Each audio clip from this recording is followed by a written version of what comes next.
On Media and Society, we look at how comedy as a medium has helped society by making us laugh at ourselves and sometimes even sparking social change for South Africa.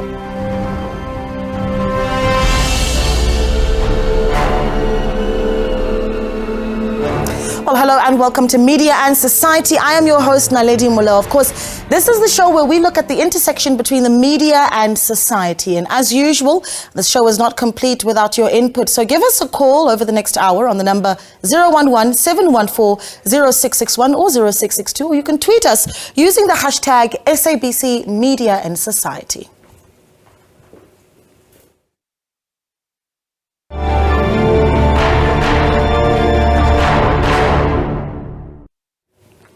Well, comedy serves as a gateway to intricate matters, evoking emotional persuasion, promoting communal sharing, and even dismantling societal barriers. Prior to the era of democracy in South Africa, the comedy realm was segregated along racial lines and seldom exhibited the true reality of what happened in South Africans. But many may in fact argue differently. Many argue that it functioned as a soothing mechanism to the majority of the nation's suffering. While shows like Goodies Nice that aired from 1983 to 1986 to 1993 were entertaining and delightful, they arguably neglected, some would argue, a significant portion of the lived experiences of South Africans. Comedy has played a very powerful role in our communities, providing people with healing. During apartheid, when we created what was labeled as protest theatre, we incorporated a lot of humor in our storytelling to make people laugh while they were being informed, educated, and entertained at the same time. Even in the shebeens, you would find people making all kinds of jokes while sharing their own experiences and laughing at themselves. Didn't matter how bad it was. Comedy makes people feel whole again. It gives people the chance to see and hear that they are not alone in their experiences, but with the comfort of humor. We have such a richly diverse mix of comedians in our country who come from all sorts of backgrounds. Their humorous ways of retelling and reenacting their stories have had us realize that some of our experiences as South Africans are not so different sometimes. They also give us the opportunity to see things from a different perspective through a comedic lens. When situation comedies like Goodies Nice were created in the late 80s, they became so popular. It made people laugh, and it still does till this day. I remember when I met Tata Mandela for the very, very first time in 1990, he said to me, "Oh, Tembe, thank you very much for entertaining me while I was in Victor Verster. Oh, Goodies Nice is very, very funny." Comedy made people forget about the pain they were undergoing. Andiyazangazi nami. Stum, awukucelela abantu bakho ke bathi uhamba sibone ukuthi bahamba kanjani. Bahambe? Bahamba sibone. Hamba Stum. Hamba Westumo, Hamba Westumo, Hamba Westumo, Hamba Westumo, Hamba Westumo, Hamba Westumo, Hamba Westumo. Ayikulungileke. Stum, nawe awukuzame futhi uhamba sibone. Ubani mina? Wena impela Stum hamba. Left, 10 house. 1, 2. Ten house. How about 10 house?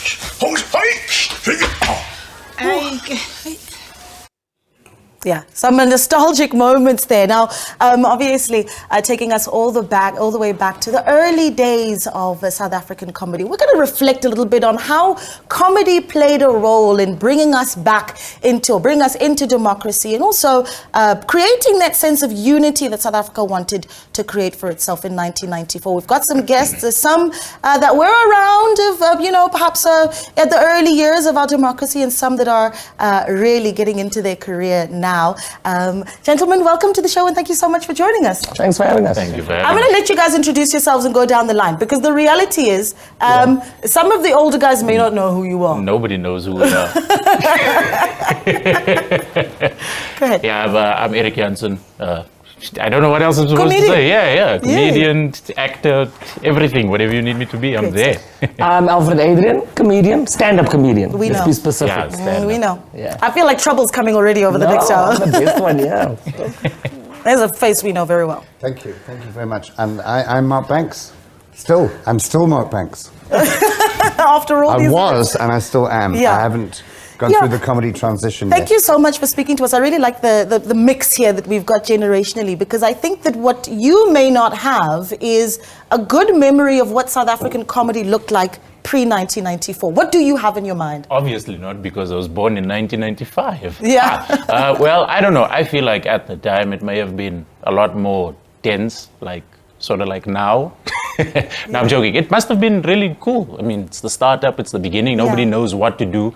Everybody has their own idea. And What do you you just have to bring remember it to the from table. like pre-1994, post-1994 comedy? Listen, I was born in 1982, so I was in standard 4, whatever it is now. But I think that, comedy has forever thrived in spaces where there is a lot of conflict, pain and suffering. Let's be honest. Yeah. Because that's why even when we travel, we see it overseas. We're in a country, things are going very well.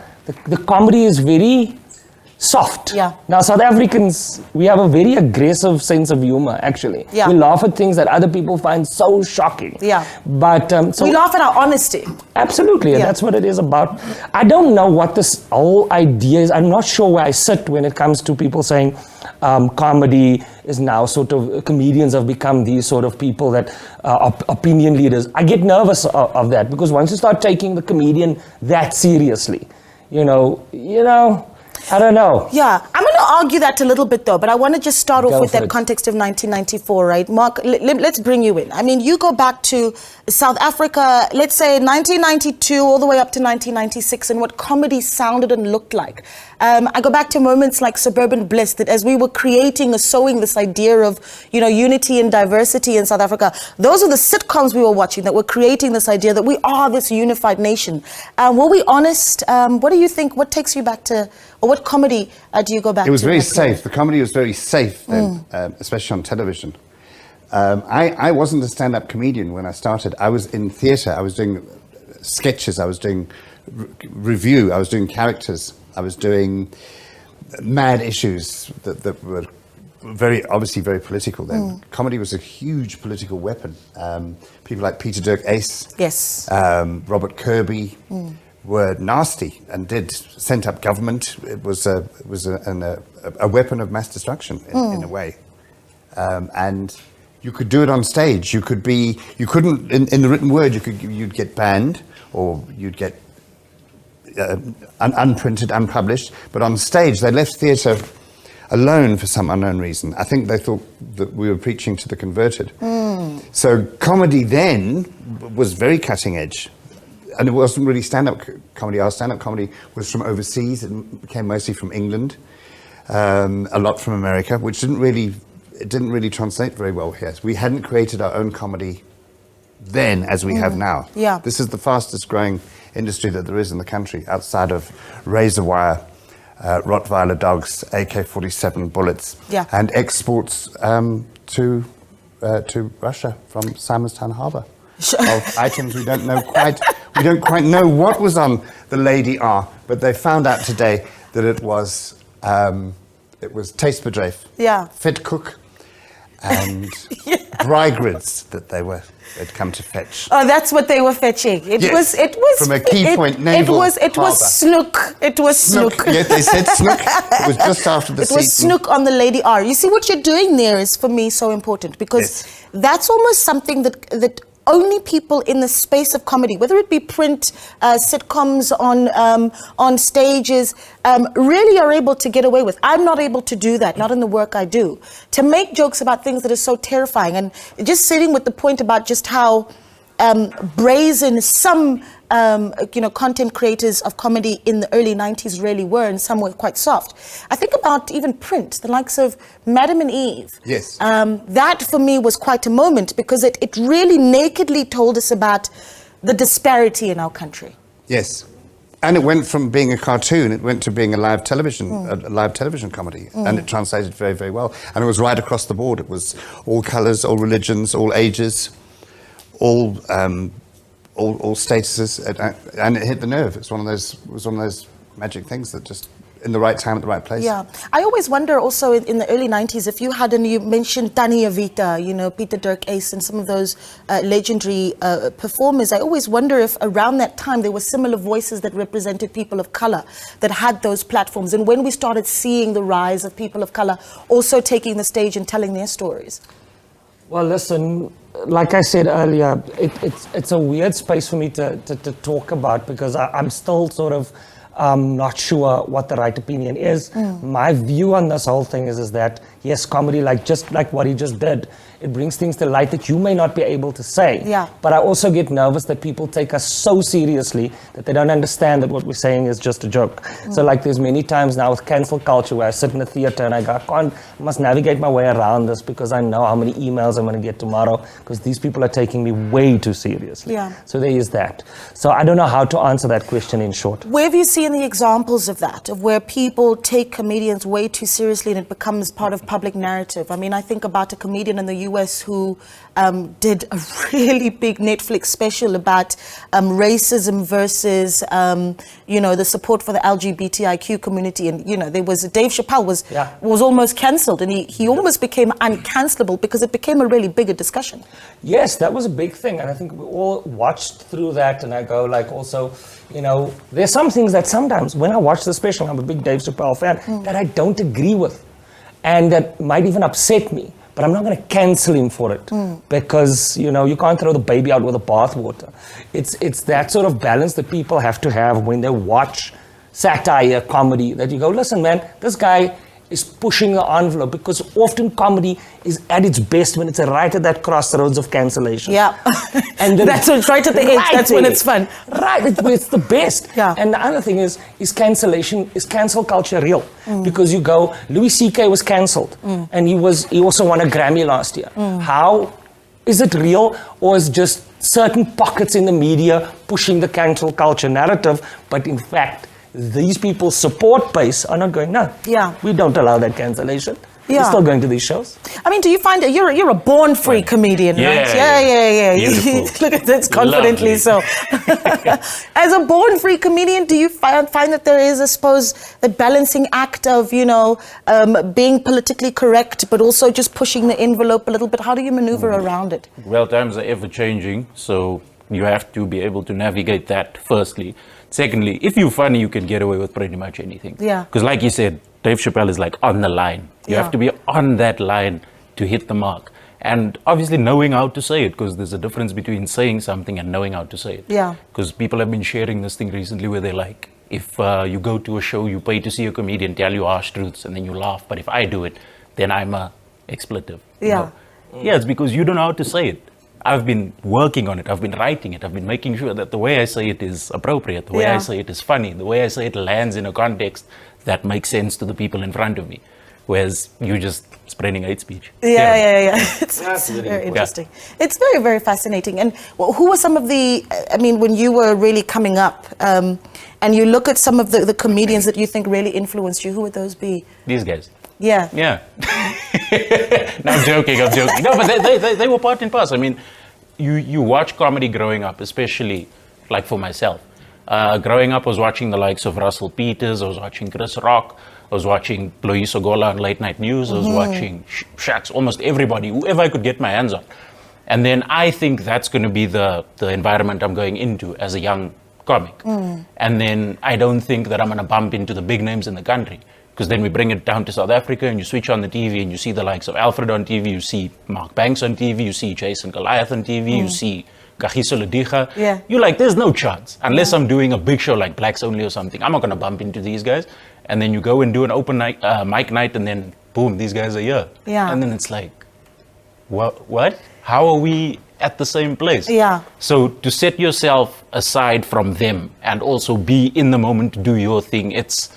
I think, yeah, like you said, our culture in the country for comedy is a lot bigger and a lot more. Yeah. open. Are they a privileged generation? Yes. Of undoubtedly. How? No, I actually, and this is why I ask it, right?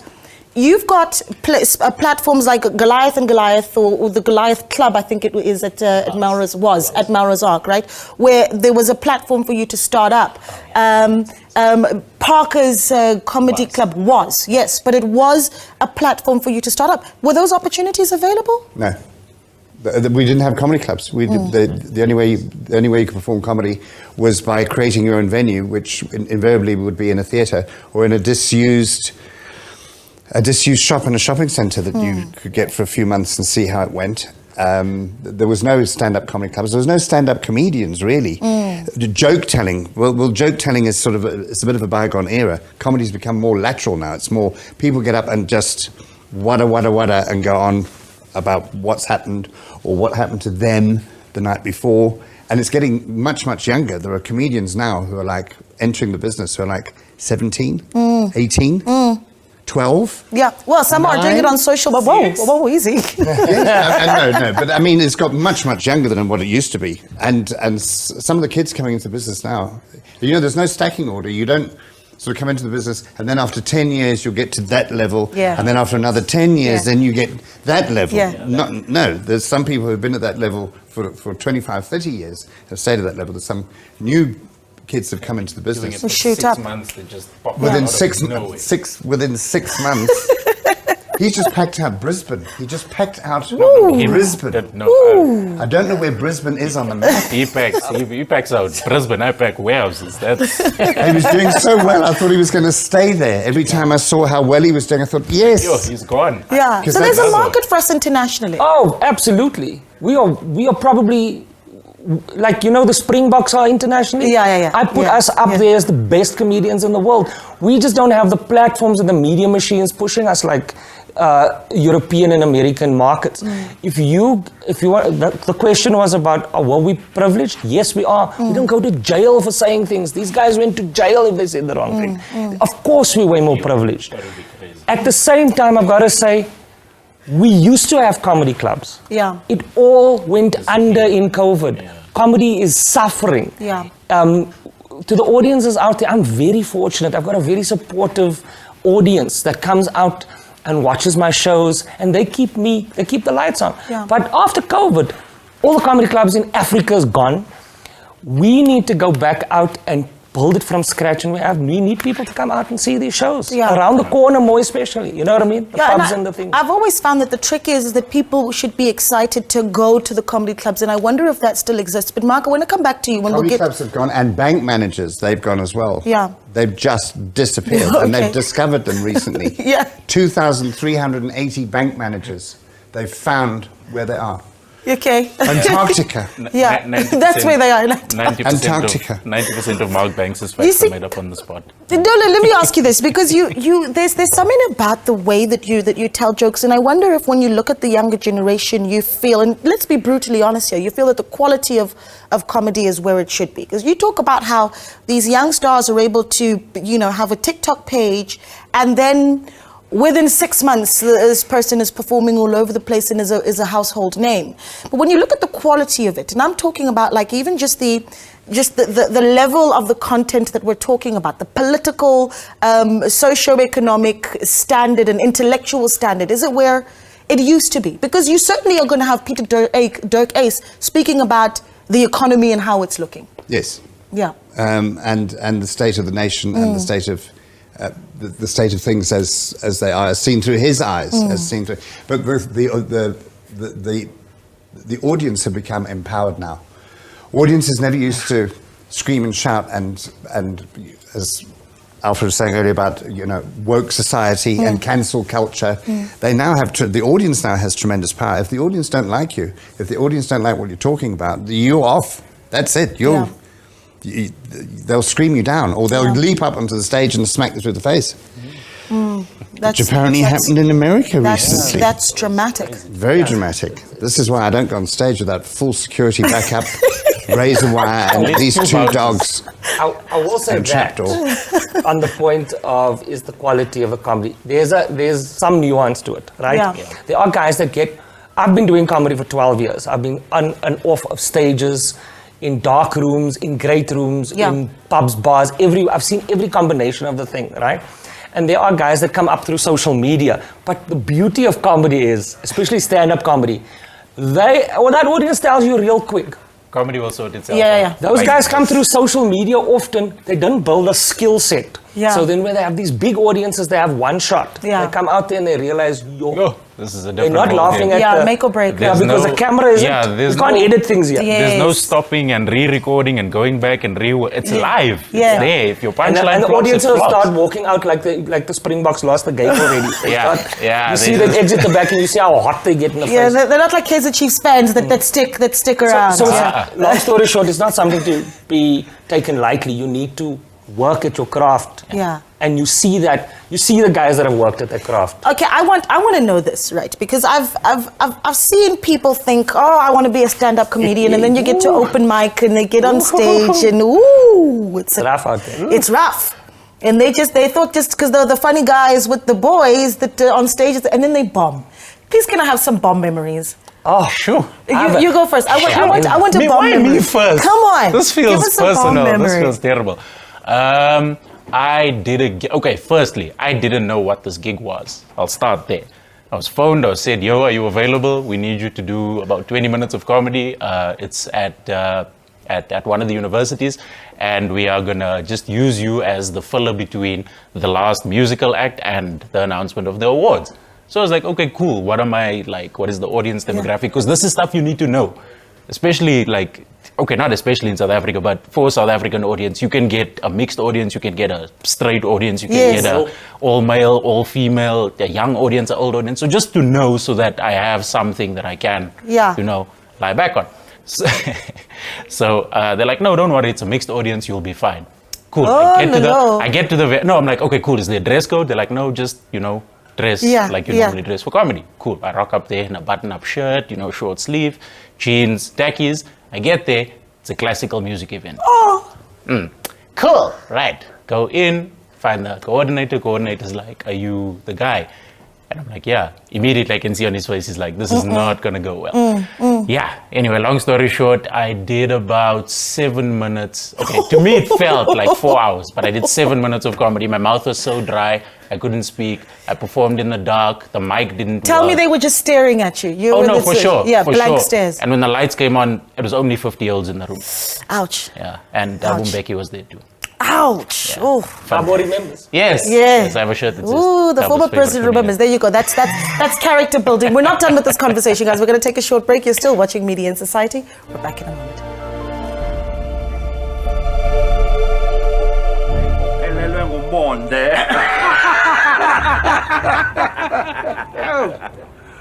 Joyce, into endenziwa nguNomonde intambo emqaleni lidatha ngemaqatheni ndisiqinezela ngesiciko akho nto endingazi nje siqhapha intliziyo akho nto endingazenzi yona khawume uyatshata nyani Joyce ndiza kuxelela inyani wena mntana abantu into endihlelayo yabona ngoku mna ndizikhanda ngenyeke etyeni ndiziphekelela midada ayisuka mani zimnandi nje ezo ndaba sukujonga lo hlobo umtshato mani mamela ke khawuthathe le envelope uyise phaya eBishop's Gym ingxamisekile oh ewe Joyce ubuye ke uzondichazela konke ngomtshato ewe Joyce velaphi uncede torh ungabi late umnumzana Bishop uyilindile ewe Joyce velaphi iaddress ibhaliwe apho ungalahleki ewe Joyce velaphi ndizawutshica amathe ewe Joyce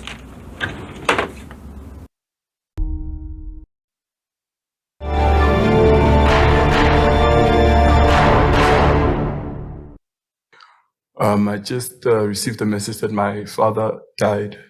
His hair blonde, and I don't know. I don't know if I can carry on. To be honest, I will try. I will try to carry on. Oh, give me strength, Lord. And I didn't even die. It was peroxide. Don't say shh, I need the laughs. Don't shush right now. I'll wait for you to finish. I do also apologize for my shabby attempt at looking formal. I don't usually in my line of work have to wear suits. Only times I've had to wear a suit were one time at my mother's funeral, my grandmother's funeral, my brother's wedding, and the day I told my mom that I was quitting school for comedy. It was a, it was a serious conversation. 6 million contestants, 6 million rands, 6 days, 1 winner. Survivor Alexandra. Welcome back to Survivor Alexandra. I'm Jeff Langston. Now it's time for me to explain the rules to you, the viewer, and to our contestants. Contestants, are you ready?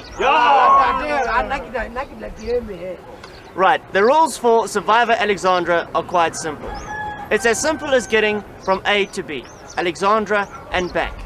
Now, just as a token of our appreciation, you can see we've already given our contestants their prizes. Over here we have a blob lamp. Wow! We also have a DVD player and a 33-liter microwave. We have a blender, a food processor. We've also got a VCR, all latest technology, and a blow-up swimming pool. Wow! Also, each contestant has a set of gold teeth that they can get fitted right here on set by our dentist. Hey, where are you going? This man, I'm getting out of here, bruh. Or you prefer bus? Shouldn't we stick together? Stick together. Stick together. Where was this stick together 15 years ago? Yeah, he's here for the money. Oh, Survivor Alexander. That was PMS. It was a courageous and transformative era that dawned after 1994. It introduced a fresh wave of comedians, of actors and writers who became trailblazers in the field. Now, these emerging talents paved the way for a new chapter in the comedy genre, fearlessly pushing the boundaries and tackling previously untouchable subjects. There were shows like Suburban Bliss that fearlessly explored racial dynamics. There was even, you might remember this, a show like Streaks, which delved into the themes of sexuality and sexual identity.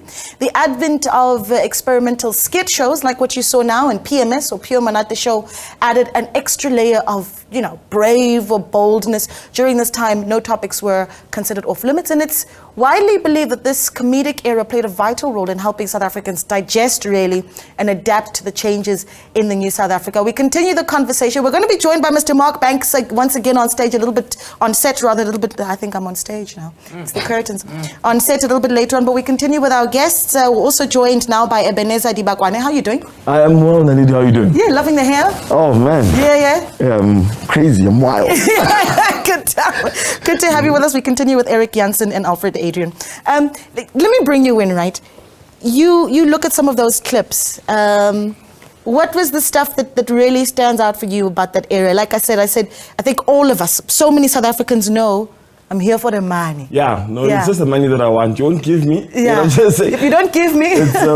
I think what's interesting about that time is that it's really scary to see how little has changed. You know what I'm trying to say?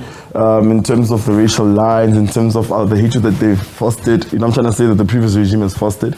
And I've just been very fortunate to be allowed to also speak about my own issues, and my own traumas, and my own experience of the space, and people always try to block me because I was born in 1994. But you're born free. You're born free.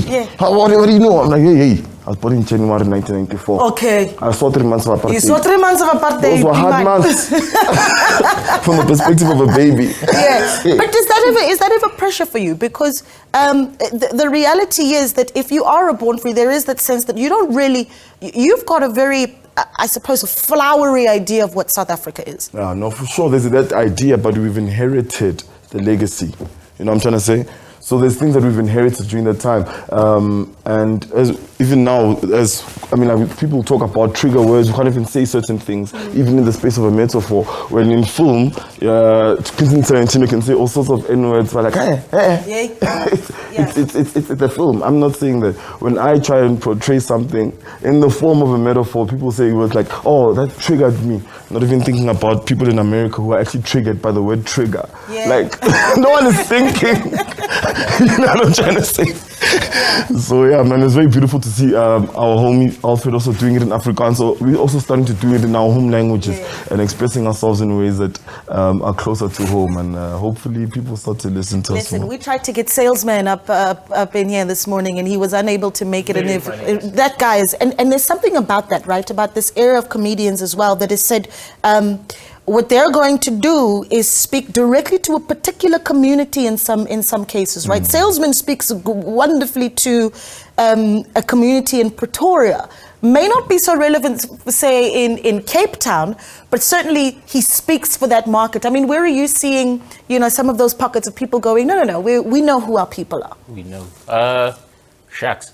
I mean, everywhere. Yeah.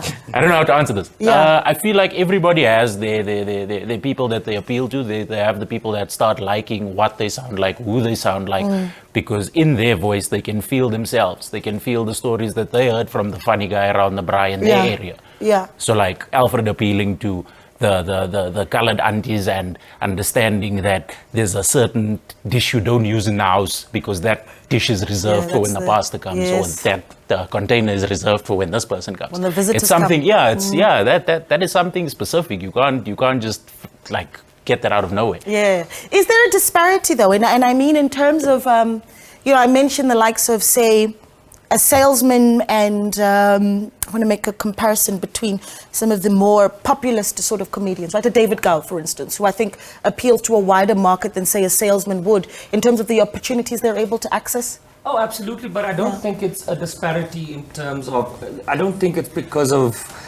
anything other than the fact that you have your niches which you work in. I used to, when I started comedy, I wanted to be everyone's favorite. Yes. Then I realized I do not have the tools to entertain an audience that is there. I'm on a vernac lineup now. I don't understand anything that's happening. I have no context of what the guy said before me. Yeah. They're listening through me. They're like, yeah, when is this guy getting off? But so I started to go, listen, let me focus on the people that do enjoy what I do. It's just like music. Not everyone likes Adele or Sade or whatever. You like what you like. Yeah. And the bigger your audience get, the bigger the opportunities become. And yes, some of us cross over wider and wider, but that just means your community has grown. And what's beautiful about that wide appeal is that that's where people start figuring out, but we're not that very different. Yeah. That's what it is. Yeah, but the stages were being created. I mean, we talked about how certainly during COVID we lost a lot of those platforms, but I'd like to think about how the business of comedy has changed over the past 10, 15 years, right? When you look at how, pre the year 2000, you certainly weren't going to get strictly vernac. Yeah. And for the most part, I think that those comedians actually get away with a lot. Yeah. Because you're talking about, how dangerous it is to say some things. I think the comedians that do strictly vernac get away with a lot because, the bosses aren't necessarily listening. Do you know what I mean? Yeah. They don't understand, right? But I mean, I think more than that is just the fact that I'm not trying to cut lines racially, but I'm saying in our languages, these are not issues. Yeah. People talk about them, they. We don't have a he, she in Kaspedi. Kaspedi, Is so him and her. So these are not issues that are necessarily affecting us. I'm trying to say these are things we never had the opportunity to discuss, things that are actually going on. Yeah. And so I think that's also on the other side that we say get away with a lot. I think we have other more serious pressing issues to discuss than to be worried about misgendering. Being politically correct. We never had gender in that way. Yeah. When you describe a person, muntu wesilisa. Yeah. Wasimami. Yeah. You know what I'm trying to say? It's just to describe that, but we never thought. Yo, he's a culturalist too. He's a culturalist too. It's so strange because that's where the skill comes in of being a comedian and playing different rooms. Yeah. And the importance of also trying to broaden your horizons, because we read the room, man. We've learned to read the room. You know what you can get away with people older than the age of 50? Oh yeah. There's no woke there. They grew up on lead paint. They don't care about your fragility. Yeah. You know what I mean? So there are those things. And comedians, we know very well when we can and cannot do the things. Yeah. Cape Town, just joke about soap, and even that's dangerous if it's in the context of jail. I'm just saying. I'm saying jokes. I'm saying. I would just like to say that Ebenezer Debokwane does not hold the views of the SABC or Alfred. Because Cape Town's my audience, it's my people. My name is Ebenezer. That was below the belt. Yes. It's just one of those things where go ahead. we privileged because we have such a diverse audience to perform to. We have 11 different languages to perform to. We have how many different cultures, how many different backgrounds. And to adapt to all of that, it takes a certain level of skill. So when you do play a room, like Alfred said, like Eb said, you do get to read the room. You do get to see, okay, if I do this joke, these people are going to laugh. These people are going to feel outside. If I do another joke, they'll feel included. If I do this third joke, everybody's going to be included because it's... Let me ask you the question everybody wonders. I think you guys are so aspirational to so many young South Africans that think they're cool and they're like, yeah, I can do that. But tough question. How's the money looking in comedy? The money can be fantastic and the money can be terrible, and they will be both in your career. At some point, you're going to make no money. And if you're lucky, you're going to work hard enough, you're going to get just a little lucky, and you'll make some good money out of it. The reality is that no comedian that stays the test of time is there primarily for money. Most of the guys that do well at it, it's because they love it so much. Because it's a treacherous place. To walk up and to ask people to like you every day, work at that thing, that joke, turn it around. It's not easy. It takes love to make it better, and to do it well, so that you can earn a better income. So that's what it is. Okay, we're going to take another short break, but when we come back, we're going to wrap things up, right? And we're going to talk about what the future of comedy really should be, how to improve the business of comedy and keep creating platforms. That's what we've lost certainly over the last 3 years, and creating spaces for young entrants to come in and get South Africans laughing and thinking. You're still watching Media and Society. We're back in a moment.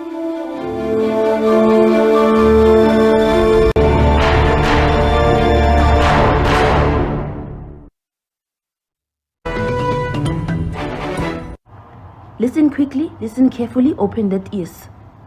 Everybody there at government, I'm coming to bite everybody there. You guys have generations, we don't. Stage 6, 7, 8, 9. They are drafting 10 as we speak.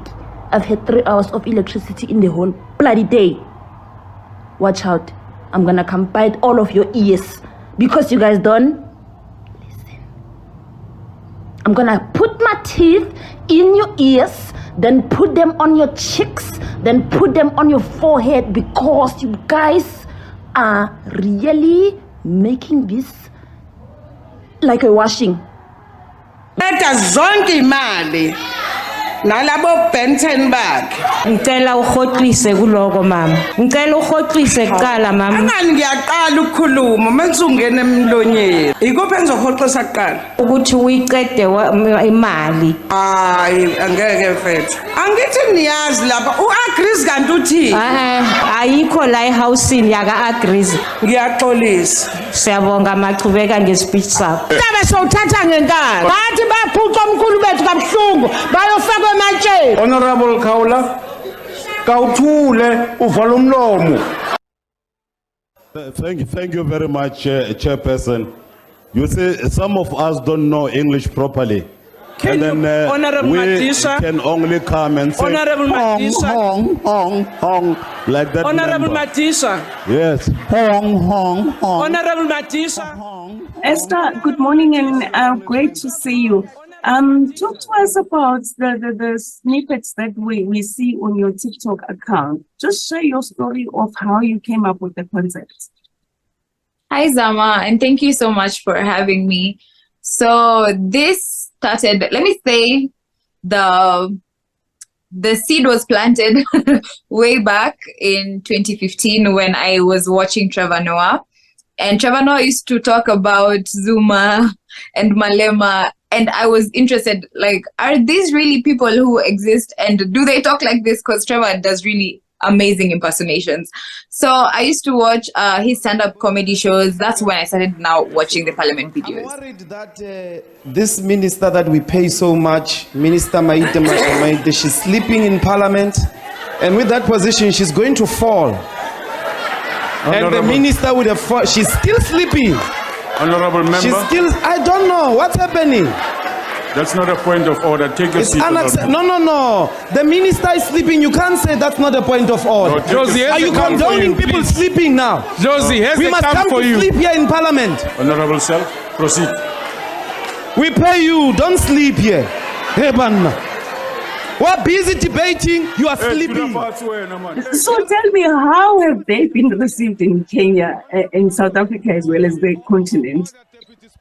So in Kenya, of course, it's very new because they didn't know how playful people can get in parliament. But for me, I don't even see it as playful. I see it as you guys are so passionate. When Dlozi is speaking, he is so passionate. Like most of the time he's not laughing. He's very serious. But it's funny to us because we don't know the context really, and we don't know what is causing him to behave that way. And then just the back and forth with the speaker it's hilarious to Kenyans. You are a sleepist. You think we're sleepists here? Hey, honorable member, take your seat. Order, Deputy Speaker. Order, Deputy Speaker. Order. So, as someone who is a digital creator and comedian, what is the role of comedy in social cohesion in politics? Consuming news as is very draining. Like it can be very overwhelming. It can be depressing. So I strongly believe having comedians relay messages in a satirical way makes it easier. Like it makes it more consumable. It comes in a very easy way. So I feel like that's the major role, because mental health issues are very sensitive, and just having so much to deal with as a person or even just as a citizen it's a burden. What are you working on now? And are you seeing more brands coming on board? Are the African tours coming up or any collaborations? What's happening? I don't want to spill so much anyway. So currently I am pursuing acting, because once I started doing the parliament videos, that actually landed me a couple of acting roles. And so I'm just increasing my skill, going for master classes, getting whatever added knowledge I can get, so that when I get the opportunity, I can really show out. Yeah, that's a brave new generation, right? When present-day South Africa, there really is an abundance of topics and challenges that can be amusingly analyzed and satirized as well. The rise of social media has played such an important role, really, in amplifying the brilliance of our comedy scene, as it provides so many platforms for absolutely anyone who with a funny bone to share their unique brand of humor with a global audience. So witnessing our comedians achieve international success and recognition on world stages has honestly been exhilarating, and it fuels an anticipation for the future as we imagine the endless possibilities that lie ahead. So let's talk about the future of comedy now. We continue our conversation with Ebenezer Adibakwane. We're joined once again by Mr. Mark Banks, who's going to analyze what these young ones are doing. And we also are joined now in studio by Siboniso Thaddeus Mbatas. Thaddeus, we'll call you that. How are you doing? Thaddeus. Yes. Okay, I'm sorry. So before we played that clip, we actually, of Esther, we played 2 of your clips from TikTok. Talk to us about how you got started. I mean, at what point were you doing it for fun? When did it become a career? Was the intention to make it a career from the beginning? So I've always known that true core of me, I am a thespian. Someone called me a thespian the other day.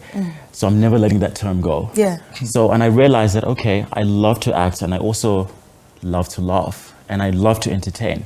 And I know South Africans love a good time. Yeah. I always say that South Africans work really hard, but they play hard as well. Yeah. They love a good time. So I combined all of that, and I recreate what's already there and add a twist to it. That's what I've always found interesting about the TikTok content creators. I mean, the first clip that we played there was really you retaking something that was created by Farida, the lady that we know was Pharaoh Fee, who we invited onto the show as well. She could not make it, unfortunately. How does that work, right? That nobody has rights issues on TikTok, and we're all just, you know, creating each other's content, and it gets funnier as it evolves. Definitely. I always say, like, what really inspires me is South Africans, because South Africans are funny. As I said, most of what I recreate is local content pieces, even pieces from comedy shows back then, pre-94, like Good is Nice, Stumo, even the ones I used to watch growing up, like Family Bonds, Bongo, that was my favorite. Istokfela, I used to watch it a lot with my mom. The only disappointing thing about Istokfela was that it played on Sunday evening, so it used to be like a reminder that, it's Monday again, I have to go to school, you know, it's a new week. So, you know, things like that, you know, recreating and just sharing, because most of the time, someone like Farida, she speaks. So someone like me will come and put a picture to all of that, a scenario. And I'll put it out there, and then people really consume it and enjoy it. Mark, I'm looking at your face. I'm so fascinated to hear what you make of this. Because Mark is leaning back and he's got his arms folded. And he's well, social media is just mind-boggling, you know, and this has all happened in the past 10 years. Before that, we never had that. We used to have to get cassette tapes. We'd have to get cassettes or CDs. And then you'd have to wait for it to arrive in the record store. You couldn't just go take out a phone and go to kids in the playground at school, watch everything that's been on American television in the past 24 hours. They see the Trevor Noah show as it's going out live. They see most of the comedy in America and UK worldwide. You could put a TV show together on a phone by yourself. If you've got a friend to hold the phone to film you. That didn't exist up until literally 10 years ago. I mean, it's not as though it's all started in the past 100 years. It's just so instant. People have followings that it was unthinkable 10 years ago, where you could get a following of 100, 200,000 people instantly on something you've made that's current, it's on the money, it's not something that, when it does go to air, it's so old. You think, what was that about? Because the news happened so fast. You know, people have already forgotten about the Pala Pala vacuuming incident when they were cleaning. The crevice nozzle got stuck in the couch. They were vacuuming the couch, and it was just clogged. The crevice nozzle was clogged. They couldn't believe it. They didn't know you could get that much money into a vacuum cleaner. Into a vacuum cleaner. It's unbelievable. That's all been forgotten. People don't know about that. I think now and then the president has to be reminded about certain things that he's forgotten as well. He forgets he's running the country. When they say you're running the country, I'll get a committee. I'll get a minister. What's going on? I'll get a minister of the country. It's too frightening. And the state that we live in now, you couldn't make it up. I read the newspaper and I think this can't be true. That somebody called, first of all, somebody called Thabo Bester, who thought that name up? I mean, you're going to get, Zwelinzima Cohen next. Who's going to be a rabbi. Rabbi Zwelinzima. You just think, no. Who? And then the doctor arrived with a selection of corpses at the prison, and they set fire to them themselves. He says a selection. A selection of corpses. A fat one, a thin one. We'll just throw in the other one. It's got no arms or legs. It's fine. We're going to burn it. Not to worry. And then we're going to go to Tanzania, and the government's going to fly us back in a private jet. You couldn't make that up. And I could hardly watch it because I had cholera, and the blood sugar had gone down. And it is wild. It is wild. It is wild. The continent of Africa is splitting. You know that. Is it? The I felt it this morning. No, for real. It's actually splitting. It's actually splitting. That's incredible. And Mother Africa was beside herself.